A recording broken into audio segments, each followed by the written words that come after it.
Bonjour et bienvenue dans Qatar 365, le magazine qui vous donne de nouvelles perspectives sur Doha et ses régions environnantes. Je suis Miranda Hatti. Dans cet épisode, il sera question d'ambition, de créativité et d'innovation, puisque nous rencontrons de jeunes entrepreneurs prêts à tirer leur épingle du jeu à l'occasion de la Coupe du Monde et au-delà. La plateforme de divertissement en braille Bonocle offre un nouvel accès au contenu numérique. Nous visitons un hub inspirant pour les entreprises de technologie. Et nous explorons le parcours d'anciens participants à l'émission de télé-réalité Stars of Science. L'accessibilité est un enjeu important quand il s'agit d'organiser un grand événement et la Coupe du Monde ne fait pas exception. Ici au Qatar, une start-up locale veille à ce que les contenus numériques soient accessibles aux fans malvoyants. Adèle Halim a rencontré l'équipe de Bonocle pour en savoir plus. Jouer aux jeux vidéo n'a parfois rien d'évident, encore plus quand on est malvoyant. Pour Ahmed, un nouvel appareil a permis d'accéder à un autre niveau. Cela change totalement l'équation. C'est tellement minuscule, tellement petit, on peut l'emporter partout. C'est révolutionnaire, je trouve, mais il faut quand même dire que l'on doit apprendre à s'en servir. Basée au sein du Qatar Science and Technology Park, l'entreprise Bonocle a été fondée par deux étudiants en ingénierie. L'idée de cette plateforme de divertissement en braille leur est venue par hasard. Quand Abdelrazek Ali s'est cassé la main dans un accident de voiture, il a fréquenté des personnes porteuses de handicap. C'est à cette époque que l'on a pu davantage interagir avec des personnes aveugles. Comment utilisent-elles la technologie, Instagram, WhatsApp? Comment ont-elles accès au matériel d'études et aux documents? On a vécu le combat qu'ils mènent au quotidien pour accéder au contenu ou pour trouver des bénévoles pour rédiger les documents dans un format qui leur soit accessible avant même qu'ils puissent travailler dessus. Comme de nombreuses startups, les fondateurs de Bonocle ont essayé et testé plusieurs appareils portatifs comme ce stylet, une tablette et même un gant avant d'opter pour ce prototype qui ressemble à une souris d'ordinateur. La technologie d'assistance de Bonocle donne aux utilisateurs de smartphones l'opportunité d'apprendre et de lire le braille, mais aussi d'accéder à toute une diversité de contenus numériques, des livres aux jeux vidéo. Selon ses créateurs, la technologie braille était jusqu'à présent très chère, encombrante ou peu fiable, creusant ainsi le fossé entre voyants et non-voyants. Le cofondateur de l'entreprise, Rami Soliman, estime que de tels obstacles ne devraient pas exister au XXIe siècle. Cela nous a toujours choqués de constater que les malvoyants étaient victimes de ségrégation. Ils avaient leurs écoles et leurs institutions à part, et y compris sur le lieu de travail, ils sont souvent séparés du reste des équipes. Nous devons les intégrer dans notre société, nos classes, nos espaces de travail, nos salles de jeux vidéo. Ce tournoi de e-sport a récemment testé les possibilités de Bonocle. Ce que l'on essaie de faire, c'est essentiellement d'intégrer les joueurs aveugles à la communauté locale du jeu vidéo ici au Qatar. Ahmed apprécie de pouvoir jouer au sein d'une communauté élargie. C'est le vrai sens de l'intégration que de prendre part à des événements grand public et de participer aux côtés de vrais joueurs. Alors oui, c'est vraiment amusant et j'ai hâte de voir ce que l'on peut faire de plus avec ce minuscule appareil.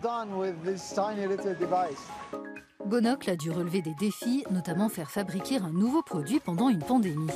Mais l'équipe a reçu un soutien de poids puisqu'elle a été chargée de convertir du contenu numérique en braille lors de la prochaine Coupe du Monde. Au siège de Bonocle, Ahmed, qui est professeur de braille, estime que cette innovation répond à un objectif plus vaste. Les défis auxquels nous sommes confrontés ici au Qatar sont ceux que connaissent les aveugles partout dans le monde. Nous nous tournons vers l'avenir, nous cherchons à aller vers des améliorations et vers une meilleure intégration dans la société. Ahmed espère que d'autres progrès technologiques aideront à combler le fossé de l'accessibilité pour que tous aient les mêmes chances dans la vie. S'il y a bien une personne qui sait parfaitement ce qu'il faut pour réussir en tant que chef d'entreprise, c'est Eifa Al Abdullah, directrice de l'innovation au Qatar Science and Technology Park. Je me suis entretenue avec elle pour savoir ce qui fait de ce parc une plateforme essentielle pour les startups et les entreprises de technologie en matière de financement, de mentorat et d'incubation. Pour nous, c'est important d'avoir un lieu pour bâtir une communauté. Mais il est encore plus important d'y intégrer les bonnes personnes et d'établir les connexions dont les startups ont besoin. Qu'il s'agisse de les mettre en contact avec des investisseurs, les bons mentors ou les orienter vers des opportunités de marché.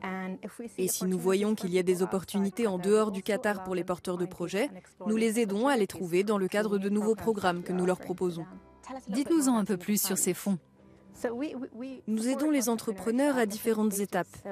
Il y a celle où nous soutenons leurs idées, où nous apprenons aux jeunes startups à construire leur business model, à concevoir une idée qui aura du succès. Ensuite, nous avons ce que l'on appelle le Elevate Programme, dans lequel nous aidons les startups à se développer. À l'issue de ce parcours, elles peuvent tester leurs idées en dehors du Qatar, là où elles peuvent vendre ou explorer d'autres marchés.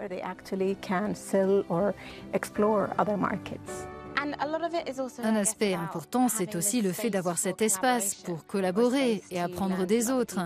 Et c'est ce que nous voyons ici. Oui, c'est clair. C'est l'essence même de notre structure qui fait partie de la Qatar Foundation. Elle donne aux porteurs de projets l'opportunité d'entrer en relation avec des talents, des étudiants, d'autres mentors, mais aussi d'accéder à de l'expertise technique au sein des instituts de recherche à proximité. Vous travaillez dans le domaine de l'innovation depuis longtemps. Quels sont les conseils que vous pourriez donner aux entrepreneurs ? Eh bien, je crois que l'élément clé, c'est de ne pas trop se concentrer sur l'idée, mais plutôt de former la bonne équipe dès le départ.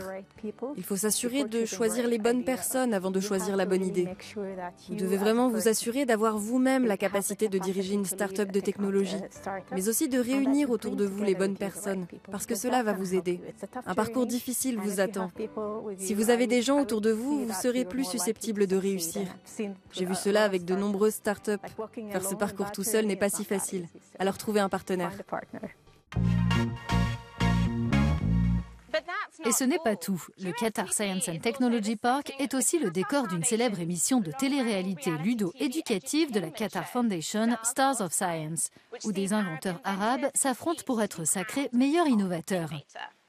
Mais qu'arrive-t-il aux entrepreneurs après leur participation ? Nous avons rencontré 2 anciens candidats pour savoir sur quoi ils travaillent aujourd'hui.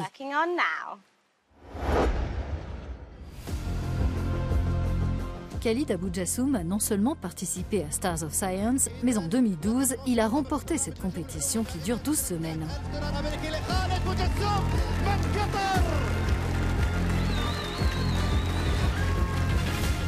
Stars of Science nous a offert une expérience unique dans le sens où cela nous a fait intégrer une sorte de camp d'entraînement dédié à l'innovation. On travaillait jour et nuit, on était focalisé sur nos innovations, on se posait les questions fondamentales derrière la nouveauté de nos projets.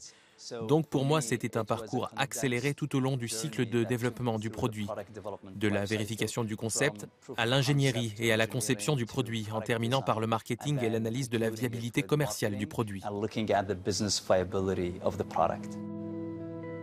Son produit, un robot de cuisine autonome appelé Oliver.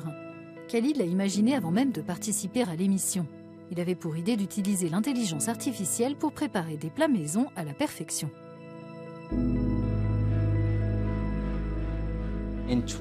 En 2011-2012, on était juste en train de démarrer et d'établir les bases du projet. À l'époque, il n'y avait qu'un seul centre d'incubation technologique dans le pays. Donc il est clair que l'écosystème s'est développé. Pour ma part, j'envisageais de créer une entreprise de dimension mondiale. C'est un défi mondial. C'est un besoin mondial auquel nous devons répondre, s'agissant d'avoir des plats de grande qualité accessibles grâce à la technologie et à la robotique. Même si la présentation d'Oliver a évolué au fil du temps, le concept est toujours resté le même. Goûtons un plat de pâte aux crevettes entièrement préparé par la machine.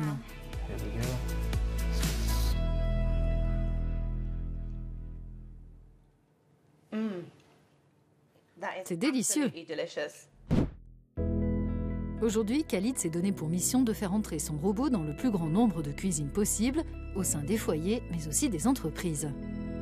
À terme, son objectif est de proposer une gamme de chefs robotisés pour les restaurants, les traiteurs et même les plateformes offshore et les navires. Majed Labadidi a participé à la 3e saison de Stars of Science. Actuel PDG de Rawi Al-Kotob, un fournisseur de contenu audio en arabe, il a géré un certain nombre d'entreprises. Pour lui, être entrepreneur est d'abord une question d'état d'esprit. Le plus difficile pour un entrepreneur, c'est de garder son enthousiasme, parce qu'un jour, c'est génial, et le lendemain, c'est comme si le ciel vous tombait sur la tête. Comme quand vous attendez qu'un investisseur vous rappelle ou qu'un client vous envoie un message. Votre quotidien évoluera sans cesse. Alors restez discipliné, c'est très dur de garder la passion pour ce que vous faites, mais les choses finiront par rentrer dans l'ordre. C'est ce que j'ai appris, il faut être patient. Vous devez être discipliné et cela finira par payer. Plus de 10 ans après avoir participé à l'émission, Majed Labadidi transmet aujourd'hui son expérience aux nouveaux concurrents. Chaque année, la famille des Stars of Science s'agrandit. Et tous les ans, j'ai la chance de rencontrer les nouveaux candidats, les nouvelles stars qui sont en train de travailler sur leurs idées. Des idées brillantes d'ailleurs. Je vois la passion dans leurs yeux quand ils apprennent de l'expérience des autres. Et c'est dans ces moments-là que l'on se dit que l'on aimerait contribuer à leur réussite. Stars of Science ont suscité l'intérêt pour la science et l'innovation. Mais l'émission favorise également un écosystème entrepreneurial dans la région qui va bien au-delà de la compétition.